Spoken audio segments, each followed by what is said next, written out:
Trump's new economic policies could crash the stock market, as we're seeing right now in real time. And the buyers of last resort just might be stablecoin users. Let's break that down in today's video. We're diving deep with another Jack Mallers Moneybag Monday rant style podcast, where he talks about the global financial system and what is happening right now in real time, and how foreign countries are ditching treasuries, but how Bitcoin, it just might be the escape hatch. So stay tuned. Feeling that meme coin FOMO kick in, like you missed out on Doge and SHIB and watching Trump soar to number 2? Don't miss your next shot at flipping the script. Flapjacks is more than a meme. It's deflationary, sticky, and community built with utility. Don't wait for FOMO to set in. Stack your gains now at flapjacks.xyz. What is Donald Trump's message? Donald Trump's message is look around you. Look at your phone. Look at your clothes. Look at your laptop. Look at the things that you're washing yourself with in the shower. None of it is made in America, okay? When we have took on the responsibility of being the world reserve currency, the US dollar, our job is to export the dollar and import goods and services. That is what we call operating in a deficit, okay? We are importing debt and real stuff like oil, energy, food, metals, and we're exporting currency. We're distributing out the US dollar. And Donald Trump's message, whether you like it or not, his message has been consistent. And he's saying, I have to stop these deficits. We're operating in a trade deficit. None of the stuff that we use in our lives is made here in America. Why is that a bad thing? One, there's not enough jobs here in America, and the middle to lower class has been getting crushed here. We're becoming hyper financialized. Two, this is a national security threat, because if Russia or China decide not to like us very much, then none of the stuff we use in our lives they're going to make for us anymore. What if they decide they don't want to make our weapons? They don't want to make our phones. They don't want to give us energy and oil. Then what? Then what? And so his message is we have to focus on ourselves. We have to focus on producing stuff here, and we have to focus on our deficits. So with these tariffs, he's making a very bold claim to the rest of the world and saying, you know, this world monetary economic order that we set up post-World War II, where the US was strong and we were going to export the strength of our country and our economy through our world reserve currency, and we'll give you all dollars and you'll give us real stuff. Well, I'm ending that. We're going to impose tariffs, and we're going to fix our deficit and your surplus. Because guys, that is huge. And again, you've seen me bring Jack on to explain that, and he does it in such the simplest way. Like most of us, I can at least speak for myself, I wasn't privy to any of this stuff in school. They don't explain how the fiat Ponzi system works, how countries and debt work, and all this stuff. Like it's, for me, it wasn't taught. It wasn't something like shared transparently. And you grow up with this like kind of blinders on, and you don't really understand how all this ties together. And the way he explains it into doing my research, getting into Bitcoin and all that stuff, now a lot of us are more familiar with it. But this has been the global economic rule since World War II. And now Trump is unwinding that by saying we're not going to run trade deficits, and you get a tariff, you get a tariff, you get a tariff. And I saw people with the memes about the penguins and stuff like that. But once you live overseas, you'll find out that what China, and mainly China and some other countries have done that had high exports or high tariffs, they would take their goods and put them into other countries and then just slap a new label on it and then give a kickback to that country. And so say, for example, Cambodia, because they have strong ties with China. So China would just ship a lot of their stuff here. It'd be 80% manufactured in China, or even 100% manufactured in China. They ship it here, and then they put the labels on it that say made in Cambodia, and then they send it out. Or even in some cases, they have the factories here and Chinese labor is being employed, and they just give a small kickback to the Cambodian government for being able to have that plot of land. So it doesn't benefit the Cambodians at all, and it only goes all the way up to the top to the Cambodian government. And then it comes into the US under the label of Cambodia. So what Trump did was put that tariff blanketly across everywhere, because previously when he did it, they got around it by doing things like this. So it's much easier to say everybody gets a blanket flat tariff, 10% minimum, rather than trying to say who's skirting around the details. And then you find out whoever comes to the table to negotiate, they weren't the ones, trying to manipulate things behind the scenes, or they're not willing to side with the ones that were cheating the system, and they're trying to get ahead of it. So it was really smart, but it is going to, kick a lot of the US economy and people globally like in the ass. So there's going to be some pain for sure. But again, once you live overseas and you see this, or you get exposed, or you start looking behind the curtain, you find a little more of the details. And it's like, okay, I get it now. I don't know what I would do to fix the situation, but at least I have a better understanding of how we got here or why we're here. Let's go to the next clip of what countries are doing with the money that they earn from the US profits. So like he said, we export the dollar and then import goods. So if we're giving countries those dollars, what are they doing with those dollars? This is the big like aha moment that we all have to recognize. What they do with their profit is they buy US debt like treasuries and US stocks. Okay? So the reason there's been this US exceptionalism where the US stock market is trading so much higher than every other stock market is because all of the global trade surplus, all the global trade profit is being invested into US stocks. Okay? Countries take the profit they're making in global trade, they do not invest it in their local economy because it will strengthen their local currency and weaken their ability to export their products and materials. So they take their profit and they buy treasuries and they buy US stocks. And so now, if the US new economic policy is hey foreigners, take your stuff and get the hell out of here. Take your money. And that's exactly what it is. But it's, again, you can't be upset with these foreign countries for playing the game the way the rules were stacked in their favor. So it's like at one time they were investing in treasuries. Well, if the treasury yield that they're getting just shits the bed and sucks, it's like, well, why get 4% when I can go ahead and invest in NVIDIA? I can invest in Google. I can invest in the MAG 7 and get 15, 20%, whatever the case may be. And they just start making more and more money off of the tech and stuff like that, the systems that we have in place in the US. And again, none of that money funnels its way back down to the middle and lower class. So smart play by those at the top.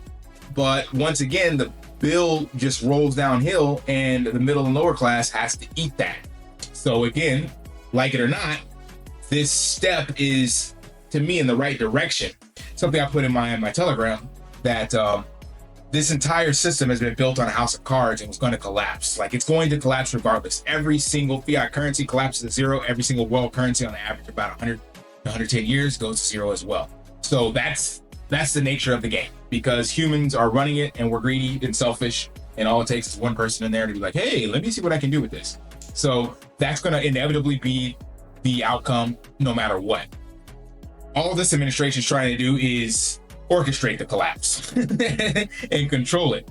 But they say that the foreign demand helped inflate the US equity valuations to 30 to 50% earnings. And with Trump saying, take your stuff and go home, that means the stock market is going to have to get repriced. And we've seen trillions getting wiped out of the stock market as in the last week. And it could be trillions more. And that just offers a buying opportunity to the middle and lower class that were priced out of this before because they couldn't afford to get into the stock market. And now, as things settle and you get the real price of these stocks, then that's a great buying opportunity for the ones that are actually legitimate and, and not overvalued once this settles. So we'll see. Let's go to the next clip about if the foreigners are no longer buying the debt, then who is going to foot that bill going forward? And there's going to be a lot of disturbance in the treasury market. Now, how is this all good for Bitcoin? Okay, when Jerome Powell came out in March meeting for the Fed and said, I'm slowing down QT and I'm going to soon enact QE, and when Secretary Bessent of the Treasury said, we're looking into the SLR, which would allow banks to buy unlimited amounts of treasuries. What are these guys saying? They're saying if foreigners aren't the buyers of US treasuries and aren't giving our markets in America liquidity, we have to find it somewhere else. If China, if Russia, if these countries are not buying our debt, are not investing in our economy, who will?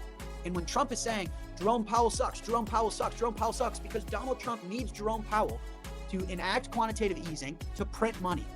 The only way to solve the deficits is to print money. This is the massive aha moment that you have to realize is, listen, What Donald Trump wants to do is fix the deficits. He doesn't like that other countries are operating in a surplus and having jobs like manufacturing jobs, lower class jobs. They have a real middle class. None of these things the United States of America has.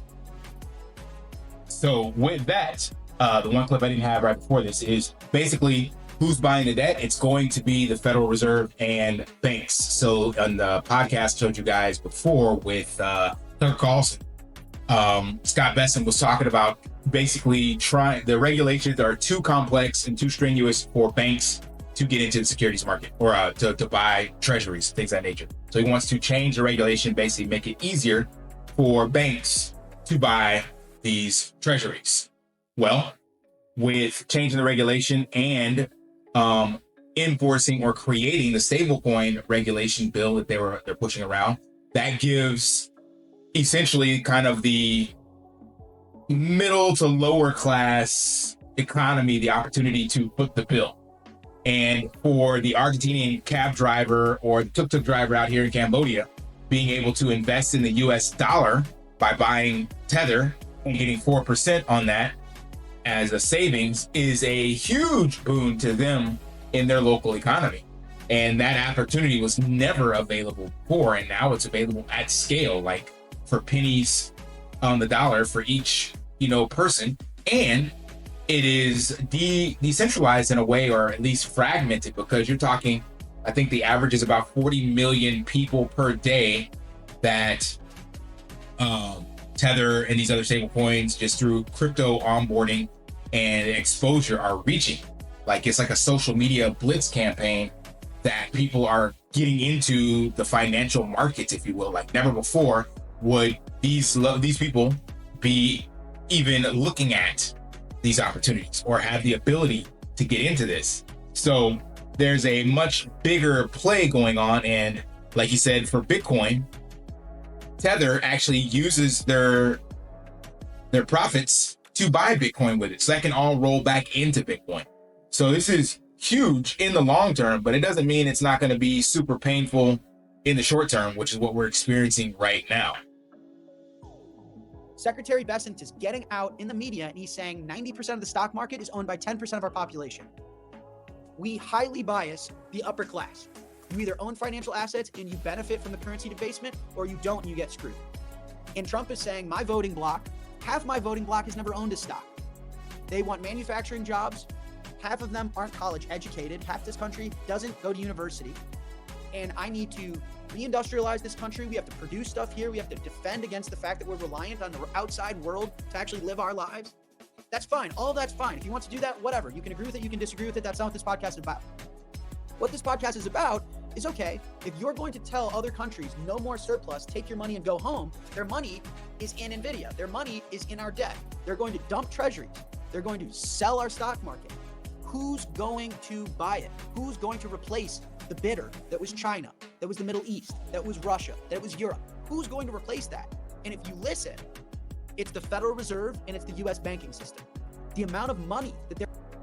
And again, that is huge because that is offering opportunities to indirectly create kind of a wealth transfer. So like Jack was just mentioning, foreigners own 40% of US stocks and 90% of the remaining shares are held by the wealthiest 10% of Americans. So the bulk of Americans, seeing the stock market right now, it doesn't affect them. They're not in the stocks. They could care less.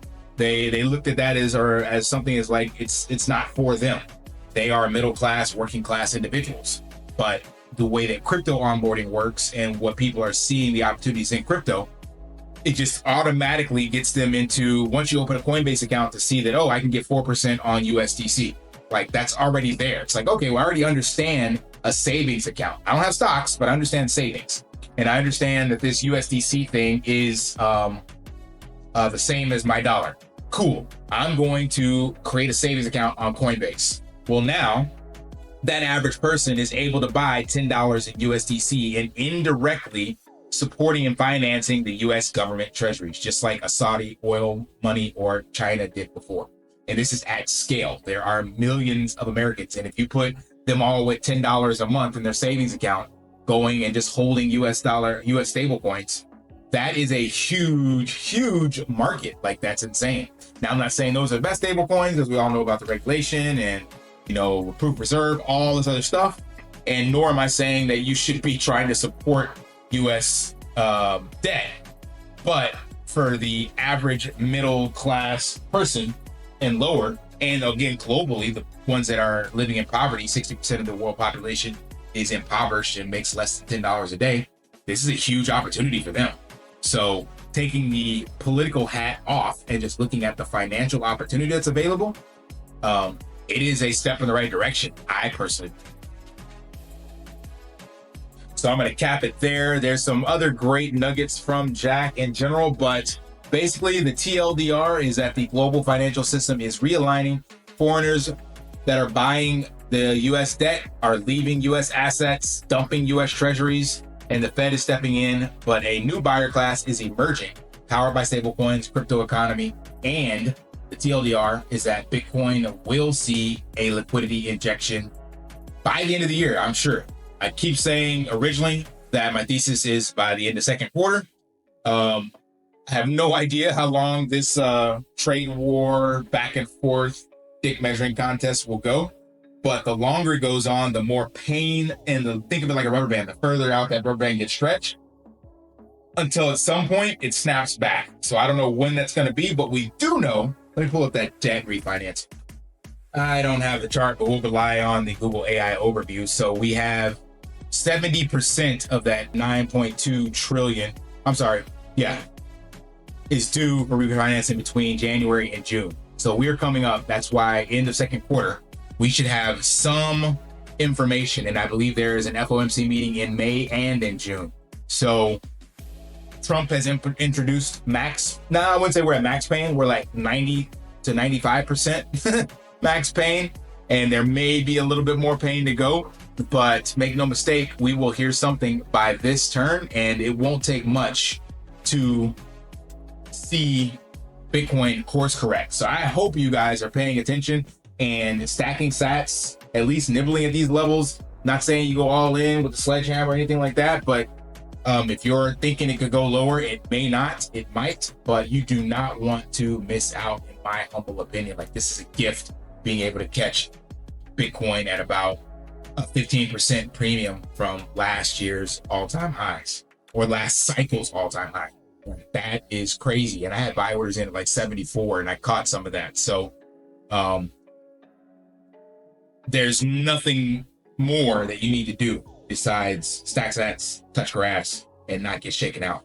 All right, smash that HBO special, help brother out, like, subscribe, comment down below, and until next time, live daily and achieve your impossible. See ya. Want to pay your in real life bills with crypto? How about send crypto directly to anyone with a bank account? Spritz Finance is a decentralized solution to be your own bank and connect your crypto earnings to real-world bills and payments. They do not take custody of your assets and allow support on multiple blockchains and Web3 wallets. Sign up below using my referral link and you will get $50 back when you make your first $50 bill payment with crypto. Additionally, I will be using referral bonuses to airdrop, donate, or burn based on community feedback. Sign up now.